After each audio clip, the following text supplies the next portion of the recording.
In this section, we'll learn how to edit events or parts. If we look at the audio events that we've recorded earlier, we notice that the bass track has an audio event on it called audio1_1. This is because the name of the track was originally audio1, and the suffix _1 means that this is the first audio file to be recorded on the track.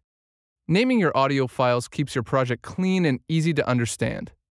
Let's rename audio1_1 to bass. First, choose the Object Selection tool. Click on the event audio1_1. Make sure the event info line is turned on. The event info line gives us detailed information about the object or objects that are currently selected in the timeline. Change audio1_1 to bass underneath the word file. This changes the audio file's name directly on the hard drive.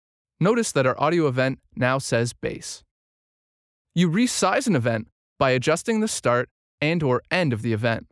Used in combination with the split tool, this is usually all the editing you'll need. Position your cursor over one of the squares at the bottom right or bottom left of the event. Click and adjust the bass event so that it lines up with Electric Guitar 1. Splitting is used to cut events. You can split or cut an event wherever you want, or split them evenly to bars and beats. Splitting with snap off allows you to cut anywhere without locking to any kind of reference. Choose the split tool. Make sure snap is off and not highlighted. You can now split or cut the audio anywhere by clicking on the event. Undo your actions by choosing Undo Split from the Edit menu as many times as you use the split tool. Make sure that there are no splits in the bass event anymore. Having snap on allows you to split or cut to a time reference. For example, if you want to cut the electric guitar track to bars or beats. Make sure snap is on. If you are having trouble seeing anything beyond the tool buttons, right-click in the top bar that the tool buttons are on. This allows you to change what you see at the top of the project page. Customization is at the heart of Cubase.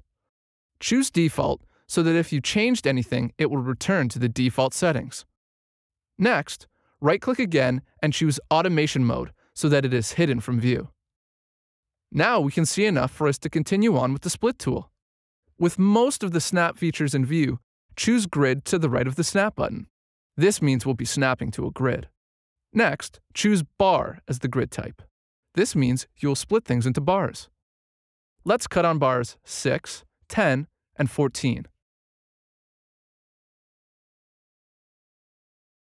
Select Undo Split from the Edit menu and return the bass to the way it was.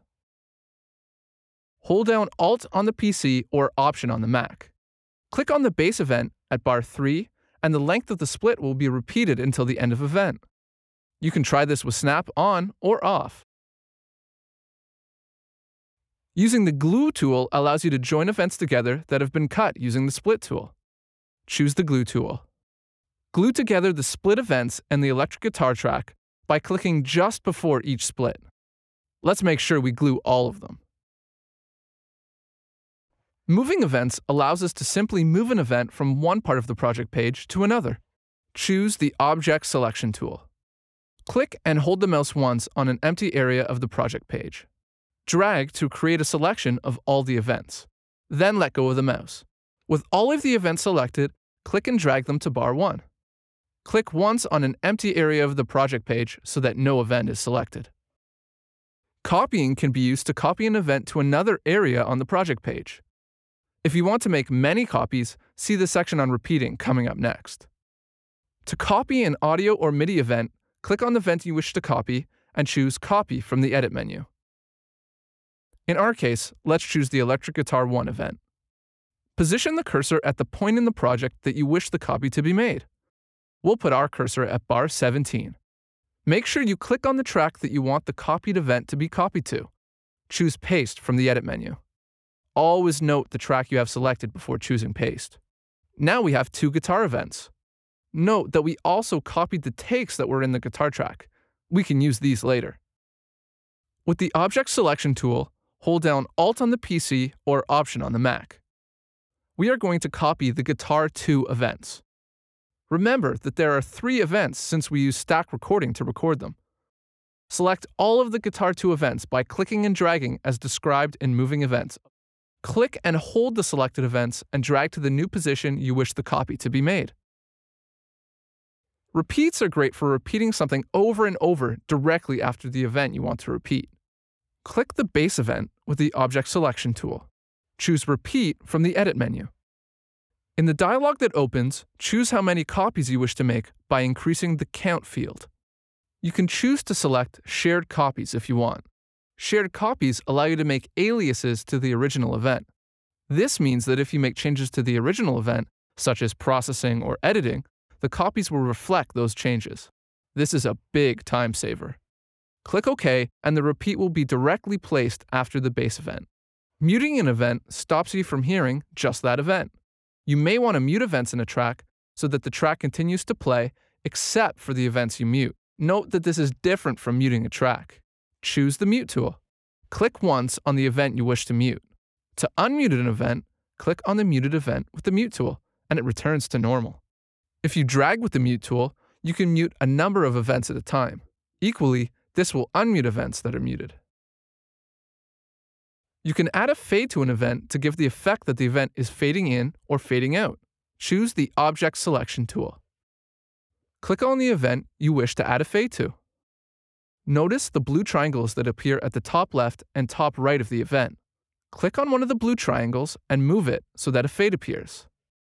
For more advanced fades, you can double-click on the fade area to open up the fade dialog. See fades and crossfades in the operation manual for more information. You can add volume automation to an event. This allows you to adjust the loudness of the event over time. Choose the Draw tool. Click on the Electric Guitar 1 event with the mouse, and notice that a volume automation point appears. Clicking either high or low on the event will change the event's volume to either loud or soft. Clicking further will create more points.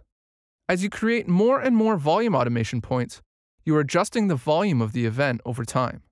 Notice that the audio file reflects the changes you make. The sample editor is primarily used for detailed editing. It can be used for the following functions: detailed sample drawing, hit point editing, warp samples, time warp, or region editing. The sample editor is explained in its own chapter in the operation manual. Before we go into the sample editor, let's explain events and parts. Audio events are considered raw pieces of audio that sit on the project page. Audio parts are a collection of events grouped together. This is what an audio event looks like. Notice the blue triangles at the top. This is what an audio event inside a part looks like. Parts contain either audio or MIDI. Notice that there are no blue triangles at the top. To open the sample editor, double-click an audio event. You know you are in the sample editor by looking at the top left-hand side of the window. If you double-click on an audio part, you will open the audio part editor. You will need to double-click on the audio event once more to reach the sample editor. Cubase has the ability to make changes to the audio in more ways than splitting and resizing. You can normalize, reverse, pitch shift, and time stretch, to name a few. For a full explanation on processing audio, see the chapter in the operation manual called Audio Processing and Functions. You can process the whole audio event or use the range selection tool and just select the section of audio you want. Let's show you how to normalize and reverse an audio event. Normalize raises the volume of the audio to the desired amount. A common use for normalizing is to raise the level of the audio that was recorded at too low an input level. Go to the Process menu found under the Audio menu and select Normalize. Adjust the slider to the amount you desire. A setting of 0 dB or -1 dB is common. Press the Process button and your audio is now normalized.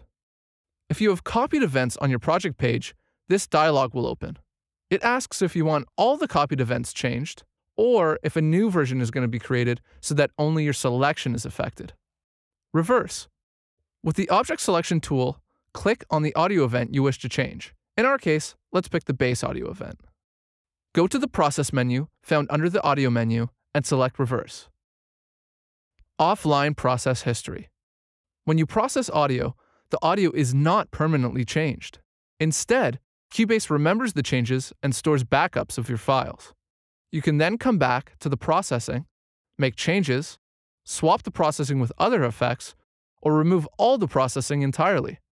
This is done behind the scenes and can be accessed through the Offline Process History window. We have processed the base audio event with Normalize and Reverse. Click on the base event to select it and choose Offline Process History from the Edit menu. The Offline Process History window shows you the processing that has been applied to this audio event. You can click Modify to change the settings of Normalize if, for example, you normalize too high or you want to bring it down a little. You can also replace Normalize with another process by selecting Replace By and then choose another process from the drop-down list. Remove is used to remove or delete a process from the list. If, for example, we didn't want the reverse anymore, we can just take it away. Deactivate toggles between deactivate and activate. If a process is deactivated, the Activate button will appear, allowing you to return the process to its original state.